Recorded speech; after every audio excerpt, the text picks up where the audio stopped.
Pessoal, análise de hoje, 2 de abril, terça-feira. Vamos passar um pouquinho na parte macro, o que está acontecendo.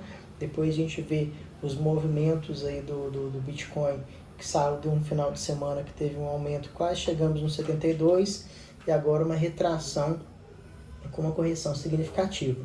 Então, dá o curtir e se inscreve aí primeiro. Aqui na tela, estou passando para a gente ver que foi um dia interessante para as commodities, então muitas commodities aumentando de preço, e agora a gente espera que o petróleo vai cada vez mais ser o protagonista dessa subida. Vai lembrar que a região produtora está passando por uma intensificação e escalonamento do conflito, agora que Israel sinalizou que vai invadir Rafa. Então a gente pode esperar que o preço do petróleo, a partir de agora, comece a aumentar relativamente mais do que a gente estava esperando, ok? Deixar aqui para vocês também o CFR de política monetária, que é bem interessante isso daqui, que ele facilita a gente conseguir ver tanto em curto prazo ou buscar para escolher os meses, a gente vê se a gente está caminhando para uma redução da taxa de juros ou do aumento da taxa de juros. Então a gente passa aqui em cima do país, vocês vão conseguir ver qual que é a taxa de juros atual, consegue ver a inflação. Então isso daqui é interessante para a gente conseguir ter uma análise macro maior, e a gente pode ver que os países aí industrializados, os maiores países do mundo, estão se encaminhando para um aumento da taxa de juros. Mas isso não quer dizer que isso vai acontecer do ponto de vista econômico. O país deveria, mas a gente sabe que existem a política caminha junto com o governo, então nesse sentido a gente vê que vários países vão optar ao contrário do que seria sinalização de mercado, tá? Justamente falando do preço dos juros americanos, a gente vê que, por exemplo, se os Estados Unidos mantiver essa taxa de juros, e até eu quero voltar um pouquinho no vídeo que a gente falou sobre a tempestade perfeita, com essa aumenta do preço das commodities e a demanda por commodities aumentando com a reaceleração industrial, pode ser que a gente vai ter uma escalada ainda maior do preço do petróleo, e talvez, se a inflação continuar subindo com esse aumento dos preços e expansão da base monetária, pode ser que aqueles 3 cortes de juros que estavam sendo esperados para esse ano, acho que pode ter, ou eles manterem essa taxa em mais 1 ou em mais 2, vamos ver como vai ser. A sinalização que vai sim haver um corte, inclusive aqui, se mantiver essa taxa de juros, o custo dos juros americanos vai subir bastante, e se a gente assumir que vai sim haver um corte, a gente vai conseguir ter uma redução desse corte aí no médio prazo, tá? Então aqui justamente o PMI de manufaturados dos Estados Unidos, um aumento, essa notícia era esperada assim, porque teve aumento do PMI industrial também no começo do ano. Era esperado, claro, a gente estava num período de estagflação, desde o pós-Covid a gente não tinha conseguido performar tão bem. E agora, com o aumento do PMI industrial e aumento do PMI dos manufaturados, o que vai acontecer é que terá mais demanda por commodities, então as commodities vão subir. E as commodities subindo, a gente sabe que pode acontecer sim, principalmente com essa escalada no conflito do Oriente Médio, do aumento do preço do petróleo, beleza? Outro cenário que macro, mas muito importante para a gente, quem não lembra do Silk Road, né? Silk Road foi o primeiro mercado, sim, de fato anarcocapitalista, feito pelo Ross Ulbricht, que é um herói aí no meio do Bitcoin. Ele fez um mercado livre que infelizmente encaminhou para alguns problemas. O pessoal começou a usar para vender muita coisa legal, mas foi o primeiro marketplace do Bitcoin. Então o governo americano, quando prendeu o Ross, eles pegaram aí quase 2 bilhões em Bitcoin, e há sim uma sinalização do mercado que muito provavelmente o governo americano vai vender esses 2 bilhões em Bitcoins, que são mais ou menos 31 milhões, tá? Por quê? O governo, essa semana, se eu não me engano, ontem e hoje, ele pegou esses 31 mil Bitcoins e mandou para a CoinDesk. Então, isso é uma sinalização que ele tirou lá da Cold Wallet que ele tinha, botou na prateleira e pode sim fazer um dump no mercado. Se isso acontecer, a gente está com um volume muito alto, mas 2 bilhões, pode sim fazer um impacto de preços e aumentar mais as nossas liquidações, que eu vou passar aqui na frente, que estão muito grandes. Então, essa queda que a gente teve hoje, justamente por essa alta alavancagem do mercado. Então, a gente espera que nessa semana, se isso daqui acontecer, a gente pode entrar em uma correção ainda maior, tá bom? E o que está acontecendo aqui, pessoal, que é interessante para a gente também entender a dinâmica do mercado nesse momento pré-halving. O que a gente tem aqui, que é o STH, que é o Short Term Holders, ou seja, aquele pessoal que tem bitcoins na carteira por até 155 dias, aumentou em 1,12 milhões. Então tem muitas pessoas que começaram a comprar bitcoin agora há 4, 5 meses mais ou menos, estão segurando, e em contrapartida, long term holders, que é o pessoal que tem esses bitcoins há mais de 155 dias, eles estão justamente realizando lucros. Interessante é o que sempre acontece nesse período pré-halving mesmo, o pessoal começa a comprar nesse sentimento que pós-halving vai subir bastante, e como tem uma porcentagem grande da rede com um preço interessante para venda, que eles já estão com um dollar cost average lá de trás, eles começam a realizar parte dos lucros, tá bom? Então aqui o Short Term Holder Supply, olha como é que teve um aumento significativo desde janeiro até o dia de hoje. Então a gente está falando aí de 1,12 milhões de carteiras que o pessoal começou a comprar. Isso é muito importante para a gente, que a gente vê que nos ciclos anteriores a gente consegue chegar num valor muito alto. Por exemplo, a gente sai aqui do valor de 4 milhões e vai até quase 7 milhões de carteiras novas no momento que a gente cruza aqui do halving, que foi mais ou menos aqui em maio de 2020, até o topo histórico em 2021. Então a gente tem bastante lenha ainda, bastante gente para chegar, igual eu falei nos outros vídeos, o retail ainda não entrou de fato, beleza? Market Cap Realized por Realized Cap, Market Value por Realized Value. Então a gente teve um reteste aqui rapidinho, a gente saiu aqui do 3.6 e fez um reset aqui para 2.3, interessante. O que está acontecendo, o que acontece em todos os bull runs, que é justamente o pessoal vai realizando lucro, tá? Antes da gente conseguir chegar lá na nossa all-time high, que está previsto para ser no final do ano. Agora, o que está, vamos dizer assim, impedindo a gente de ter uma all-time high, vamos dizer assim, tão rápida? Justamente, né, o mercado de futuros, tem muita gente alavancada, a gente pode ver que a gente está aqui na all-time highs do pessoal fazendo short e long para qualquer lado, para todos os lados.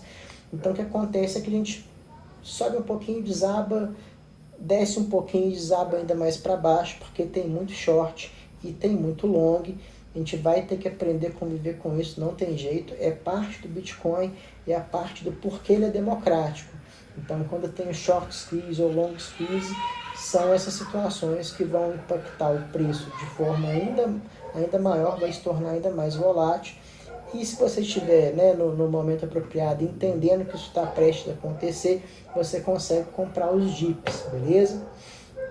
Olha aqui esse mapa aqui de liquidações, como a gente tem paredes de liquidações enormes. Então a gente toca ali em alguns valores, o preço desaba, ou a gente pode ter, inclusive, um short squeeze e o preço subir bastante, tá?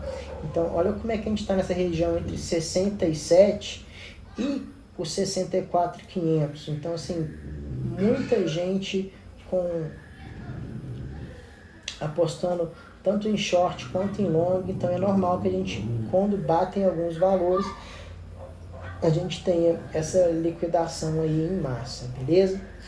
Outro mostrando aqui também o mapa das liquidações, tanto em long quanto em short, então mercado super alavancado, tá? Isso daqui eu trouxe do Racket Capital, que é muito famoso no Twitter, um trader muito foda, tá? E segundo ele, a gente está entrando no momento que houve no ciclo passado, que foi justamente aquele período ali muito próximo do halving, estamos aí mais ou menos 20 dias do halving, mais ou menos, né? Que é aquele período que tem a correção para depois a gente conseguir sim fazer o movimento parabólico. Ele coloca até o movimento parabólico aqui já na frente, então ele estipula aqui, por exemplo, que a gente vai chegar nesse período que a gente vai ficar aqui ou em acumulação ou numa correção ainda mais acentuada, beleza?